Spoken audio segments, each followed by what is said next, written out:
as a wife, when I tell my husband to do something and sometimes he does according to what I say, does that mean that I am a dominating wife, or am I ruling over him?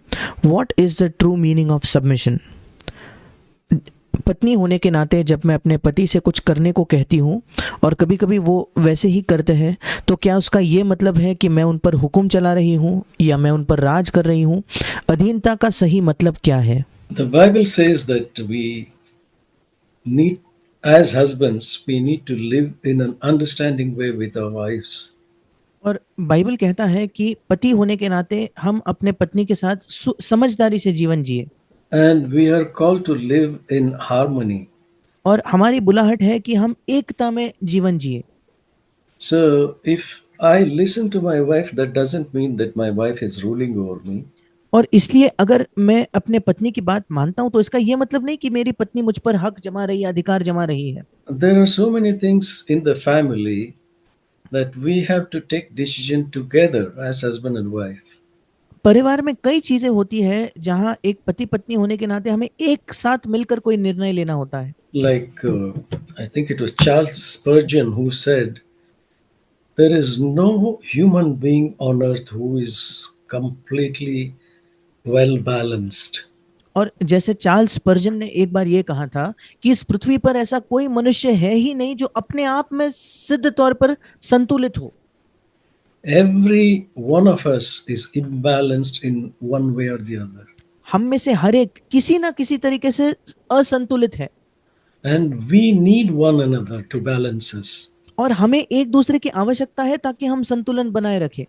And if only I want to have my own way, then take, for example, something as simple as uh, running the kitchen. और अगर मैं चीजें केवल अपने ही मार्ग से चलाना चाहता हूं, एक बड़ा साधारण सा उदाहरण ले लीजिए कि एक रसोई घर को कैसे चलाया जाए। Like, I, being a man, I do not know what my wife needs, what is needed at home. और मैं पुरुष होने के नाते मैं नहीं जानूंगा कि मेरी पत्नी की क्या आवश्यकता है या घर के लिए कौन से सामान की आवश्यकता हो सकती है, Unless my wife tells me, you go and bring this and that from the जब shop. जब तक कि मेरी पत्नी मुझसे ये नहीं कहे कि आप जाकर दुकान से ये ले आइए या वो ले आइए। I don't keep tab on rice dabba and dal dabba, sugar dabba, atta, and all that. और मेरा ध्यान चावल के डब्बे पर, दाल के डब्बे पर, शक्कर के डब्बे पर, आटा खत्म हुआ या नहीं, इन बातों पर मेरा ध्यान नहीं होगा। That my wife tells me, this is getting over, you bring this, that, and the other thing. और ये सब तो मेरी पत्नी मुझसे कहती है कि ये खत्म हो रहा है, आप ये लेकर आइए, वो लेकर आइए। And that is not uh, that my wife is ruling over me. और इसका ये मतलब नहीं कि मेरी पत्नी मुझ पर हुक्म चला रही है या राज कर रही है। It's required for the family. ये परिवार के लिए आवश्यक है। So if your wife tells you to uh, bring something or do something which is good for the family, then you're doing it together in harmony. और अगर आपकी पत्नी आपसे कहती है ये ले आओ या परिवार के लिए ये कुछ करो, और तब आप कुछ करते हो, तो आप एकता में बने रहकर वो चीजें कर रहे हो। So you should not think that you are dominating on the husband. और आपको ये नहीं लगना चाहिए कि आप जो है पति पर अपना हुक्म चला रहे हो। Husband has to listen to the wife some most of the time और कई for bar for the needs of the family. और परिवार के जरूरतों के लिए कई बार पति को पत्नी की बातें सुननी होगी, And the wife has to listen to the husband as well. और पत्नी को भी पति को सुनना होगा। You know, the Lord said once to Abraham, listen to Sarah. और एक बार परमेश्वर ने अब्राहम से कहा कि सारा की बात मान। So Sarah had a good advice. और सारा ने उसे अच्छी सलाह दी थी, And the Lord said, you listen to her. और प्रभु ने अब्राहम से कहा कि उसकी बात मान। So just because my wife tells me and I do that, that doesn't mean that I'm not the head and my wife is the head. और केवल इसलिए कि मेरी पत्नी मुझसे कुछ कहती है और मैं उस बात को सुन रहा हूँ, उसका ये मतलब नहीं कि मैं परिवार का मुखिया नहीं हूँ, मेरी पत्नी परिवार की मुखिया बन गई है। Our intention is to preserve the unity of the Spirit in the bond of peace at home. हमारी मंशा ये है कि आत्मा की एकता, उस शांति के बंधन में हम उसे बनाए रखें And live in harmony with each other. और एक दूसरे के साथ एकता से, सद्भाव से हम जीवन जिए। In a practical manner, how can I be gentle in my conversation towards my husband? एक व्यवहारिक तौर पर अपने पति के साथ बातचीत करते समय कैसे मैं कोमलता से बात कर सकती हूँ? Yeah, it's always good before we speak to think what we're going to speak. हमेशा एक बात बहुत अच्छी है कि कुछ भी कहने से पहले हम ये सोचे कि हम क्या कहने वाले हैं। It's it says in Proverbs that the fool utters whatever is in his mind. और नीति वचन में लिखा है कि मूर्ख अपने मन में जो भी आता है वो कह देता है, But the words of a wise man is put into the furnace 7 times like. पर एक बुद्धिमान व्यक्ति के जो शब्द है वो मानो एक भट्टी में 7 बार डालकर ताए हुए शब्द है। So he puts the first time and sees whether it is truthful, whether it is edifying, whether it is loving. और वो पहले बार उस शब्द को भट्टी में डालकर देखता है कि ये सच है क्या, ये सामने वाले के लिए उन्नति के शब्द है क्या, ये प्रेम भरे शब्द है क्या। And he thinks often about that and then comes out with a good word that is going to edify, build up. और कई बार वो उसके बारे में सोचता है, सोच सोचकर आखिरकार वो ऐसे अच्छे शब्द लाता है जो सामने वाले को उन्नति करेंगे, सामने वाले को और बेहतर बनाएंगे। So whenever you want to speak to somebody, put yourself in that person's shoes and say, if I were to receive this word, what would be my response? और जब भी आप किसी व्यक्ति से बात करना चाहते हो, कुछ कहना चाहते हो, तो एक क्षण के लिए अपने आप को उसके जूतों में रखकर देखिए, उसकी परिस्थिति में रखकर देखिए और सोचिए, अगर ये चीजें कोई मुझसे कहे तो मुझे कैसा लगेगा। So put yourself in that other person's place और and then think. अपने आप को दूसरे व्यक्ति के जगह पर रखकर फिर सोचिए। So that way we avoid so much of foolishness और इससे हम काफी मूर्खताओं से बच सकते हैं and our conversation will be sweet और उससे हमारी बातचीत भी ज्यादा मीठी हो सकती है and our relationship will be strengthened. और हमारा जो संबंध है वो और दृढ़ता पूर्वक और बलवंत हो सकता है। Yeah, like somebody said, before you speak, ask these questions. और जैसे किसी ने कहा है कि कुछ भी कहने से पहले अपने आप से ये प्रश्न कीजिए, Is it true? क्या ये सच है? Is it going to help the other person? क्या इससे सामने वाले व्यक्ति की सहायता होगी? If so, then you speak. अगर ऐसा है तो आप कहिए। So we can follow that. और हम इसका अनुसरण कर सकते हैं। How can we deal with our partner's shortcomings? How to be patient? How can we help our partner to overcome their shortcomings? अपने जीवन साथी की जो कमियां हैं उनसे हम कैसे व्यवहार करें, हम कैसे उनके साथ धीरजवंत रहे और हम कैसे अपने जीवन साथी की सहायता कर सकते हैं कि वे अपने कमियों से उभरे या उन पर विजय पाए। There is a full chapter as to how we can relate to one another. That is in 1 Corinthians chapter 13. और पहला कुरिन्थियों उसके 13 अध्याय में हम एक पूरा अध्याय हमारे पास है जहां हम ये सीखते हैं कि एक दूसरे के साथ हम कैसा बर्ताव करें। It speaks about the excellence of love. और यहाँ प्रेम की श्रेष्ठता के बारे में लिखा है। Whatever you think you have gifts or ability, or you call it precious in the sight of the world, the Bible says if you do not have love, you are a big zero. और आपके पास कुछ भी क्यों ना हो, चाहे वो अच्छी क्षमताएं हो या कोई वरदान हो या यह संसार जो किसी चीज को जितना भी बड़ा समझे, अगर आपके पास प्रेम नहीं है तो आप बिल्कुल शून्य हो, बाइबल कहता है। Even if you have the gift of prophecy and know mysteries and have all knowledge and you have faith even to remove mountains, and if you do not have love, you are nothing. और यहाँ लिखा है कि यदि तुम्हारे पास भविष्यवाणी करने की भी वरदान है और सब भेदों को, सब प्रकार के ज्ञान को समझने का वरदान है और पहाड़ों को हटा देने का विश्वास है, पर प्रेम न है तो तुम कुछ नहीं हो। And the first thing it speaks about the divine love is patient. और ईश्वरीय प्रेम के पहले गुण का वर्णन करते हुए वो कहता है प्रेम धीरजवंत है। That's number one here. और ये बिल्कुल पहली चीज है यहाँ।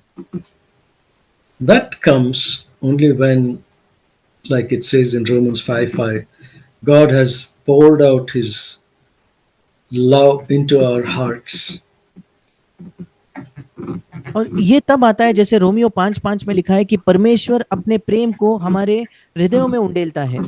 When God's love is poured out in my heart, जब परमेश्वर का प्रेम मेरे हृदय में उंडेला जाता है, one of the first characteristics of it is that it is patient.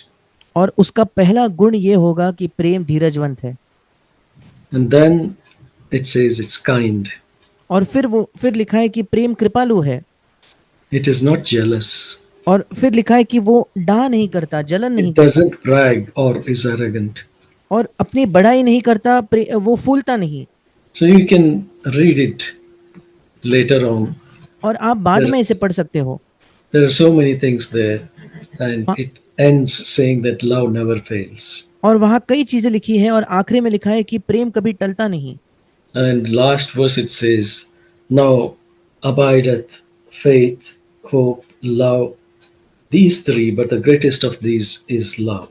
और फिर अंतिम वचन कहता है कि अब विश्वास, आशा, प्रेम, ये तीनों स्थायी है, पर इनमें सबसे बड़ा प्रेम है। Ask the Lord to fill your heart with love.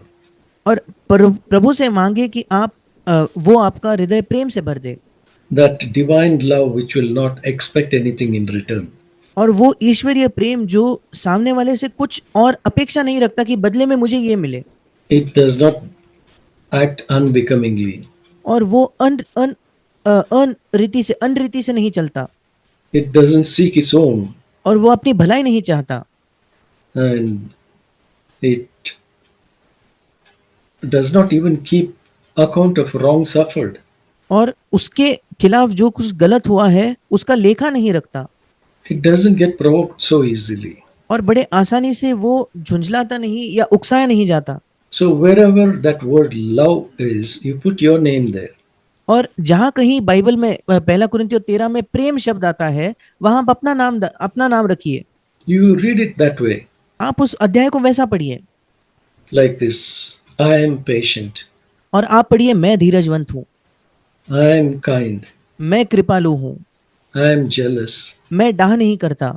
It may not be true now, और हो सकता है कि आज ये सच नहीं है, but ask the Lord, Lord, I want this to be true in my life. पर आप प्रभु से मांगिए कि प्रभु मैं चाहता हूँ कि ये मेरे जीवन में सच हो जाए। I want to be patient and loving and kind and not self-seeking, not arrogant and etc. etc.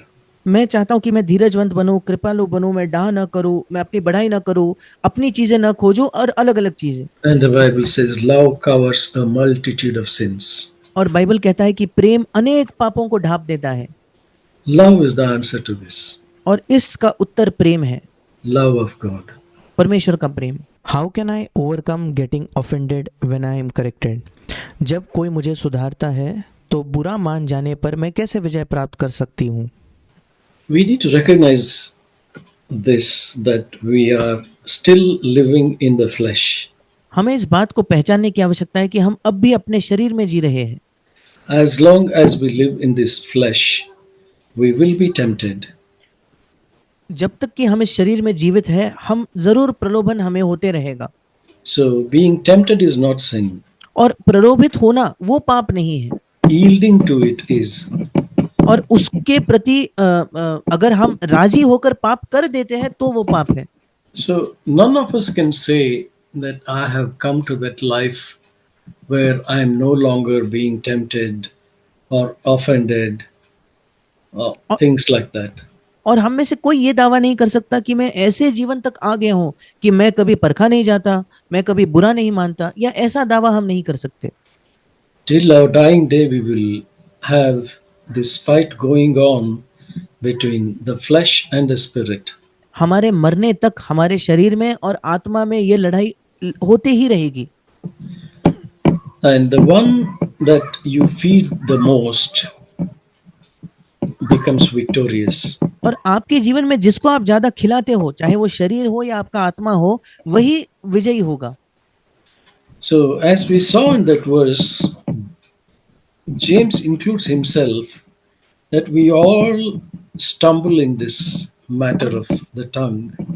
और जैसे हमने उस वचन में देखा कि याकूब अपने आप को शामिल करके कहता है कि हम सब कई मामलों में और विशेषकर जुबान के मामलों में हम फिसलते हैं, हम गिरते हैं। And we also saw in that verse in 1 Corinthians 13 that love keeps no record of things suffered.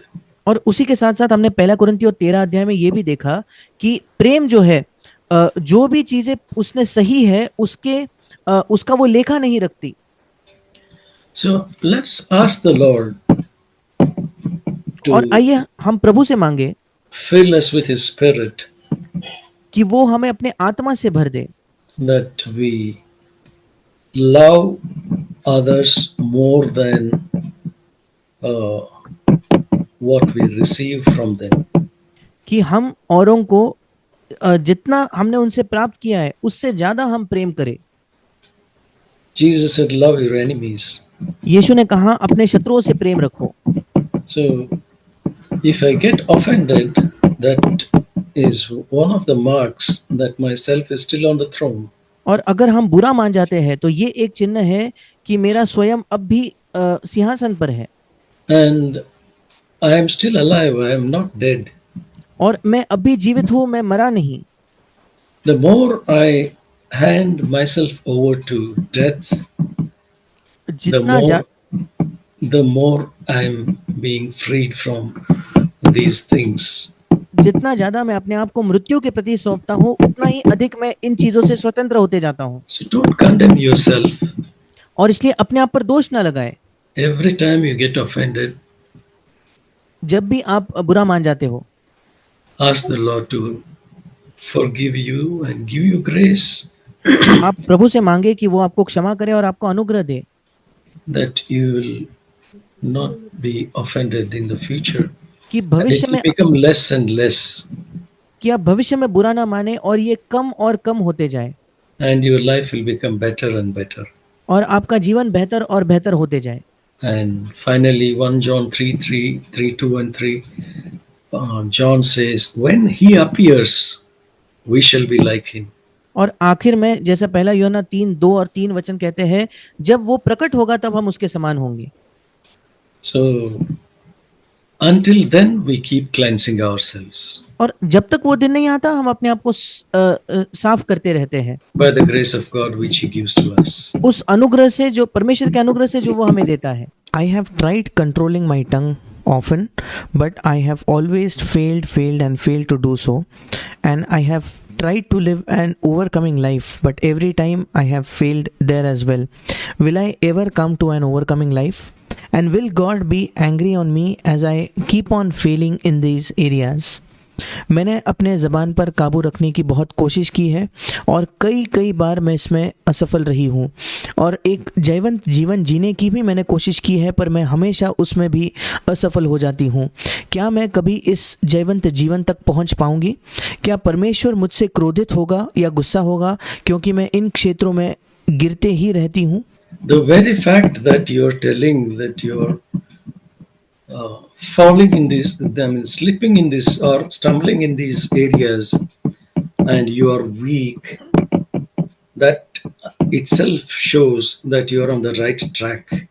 और ये सत्य कि आप इस बात को मान लेते हो कि आप इन क्षेत्रों में गिर रहे हो, या आप इन क्षेत्रों में फिसल रहे हो, या आप इन क्षेत्रों में ठोकर खा रहे हो, ये खुद अपने आप में इस बात को साबित करता है, और आप इस बात को मान रहे हो कि आप बड़े निर्बल हो, तो ये दिखाता है कि आप सही मार्ग पर हो।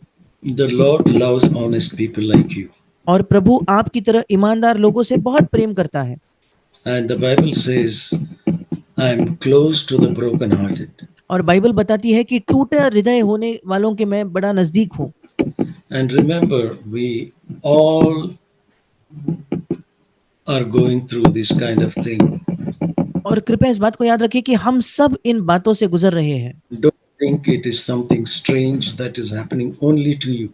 कृपया ये ना सोचे कि बड़ी अजीब चीज है जो केवल आपके साथ हो रही है। You know, that's why even John the Apostle included himself when he wrote 1 John 2 1 and 2, और इसलिए especially 2 2. और इसलिए प्रेरित यूहन्ना ने भी जब पहला यूहन्ना दूसरा अध्याय दूसरा वचन लिखा तो उसने अपने आप को शामिल करते हुए ये कहा। He says, first of all, my little children, I am writing these things to you so that you may not sin. पहले वो कहता है, हे मेरे बालकों, मैं ये बातें तुम्हें इसलिए लिखता हूँ कि तुम पाप न करो। But in the second verse, he says, but if we sin, we have an advocate. Or if anyone sins, we have an advocate with the Father. He includes himself. उसी वचन में वो कहता है, यदि कोई पाप करे तो पिता के पास हमारा एक सहायक है। इंग्लिश में लिखा है हमारा एक वकील है, मतलब वो अपने आप को उसमें शामिल कर रहा है। Jesus Christ, the righteous judge. और यीशु मसीह जो बिल्कुल धर्मी एक न्यायी है, न्यायाधीश है। And Hebrews 4:14 and 15 also it says that Jesus was tempted in all points like as we are. और इब्रानियों 4:14 और 15 कहता है, यीशु मसीह हमारे ही तरह सब बातों में परखा गया Yet without sin. और फिर भी वो निष्पाप निकला। Therefore, let us come boldly to the throne of grace to receive mercy for our past sins and grace for the future. और इसलिए आओ हम अनुग्रह के सिंहासन के निकट हियाव बांध कर चले कि हम पर अतीत के लिए दया और भविष्य के लिए अनुग्रह हमें प्राप्त हो। So the Lord is seeing you and seeing your honesty and seeing that you're acknowledging every time you fail and you think the victory is very far away from me, but it is not. God is going to make it happen sooner or later.